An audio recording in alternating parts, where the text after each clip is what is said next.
আরো ভয়ঙ্কর করার জন্য মমি তো আছে। হাই এভরিওয়ান, তাজমহল দেখার পর টিকিটের বাকি অংশ দিয়ে এবার আমরা দেখব রাজমনি ফিল্ম সিটি পিরামিড। একটু সামনে এগুতেই চোখের সামনে পড়ে শুটিং এ ব্যবহার করা 3টি পুরাতন মডেলের গাড়ি, দেখতে বেশ সুন্দর।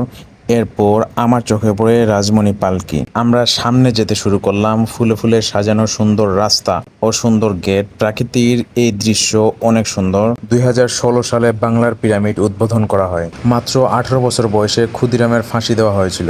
ভারতীয় স্বাধীনতা আন্দোলনের শুরুর দিকে এক প্রভাবশালী বিপ্লবীর নাম ক্ষুদিরাম বসু। ক্ষুদিরামের ফাঁসির মঞ্চের আদলেই তৈরি এই ফাঁসির মঞ্চ।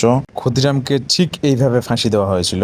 এখন আপনাদেরকে নিয়ে যাব এক ভয়ঙ্কর জায়গায়, মিশরীয় পিরামিডের মতোই তৈরি বাংলার পিরামিড। যারা ভয় পান তারা একা যাবেন না পিরামিডের ভিতর। পিরামিডের ভিতর আছে বেশ কিছু মমি, রাজা রানীদের পোশাক, অলংকার, রাজা রানীদের ব্যবহৃত কিছু জিনিস।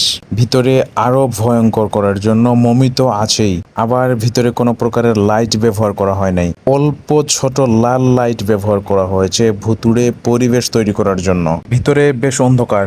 ভিতরে কি আছে জানার জন্য আমি বেশ কৌতূহল। ভিতরে ঢুকার আগেই আমি বেশ ভয় পাচ্ছিলাম। ভিতরে ঢুকার পরে ভয় আরো অনেকটা বেড়ে গেছে আমার। ভিতরে বেশ কিছু মমি দেখতে পেয়েছি আমরা।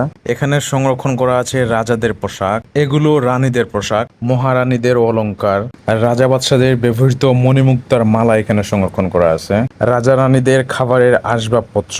এবার আমরা যাব বেহুলার বাসর ঘর দেখতে। গল্পের মতোই সাজানো বেহুলা লক্ষিন্দরের বাসর ঘর। পাশে একটি বড় সাপও আছে। রঙিন মাছের মেলার এক ঘর। এখানে বিভিন্ন রং বেরঙের মাছ আছে।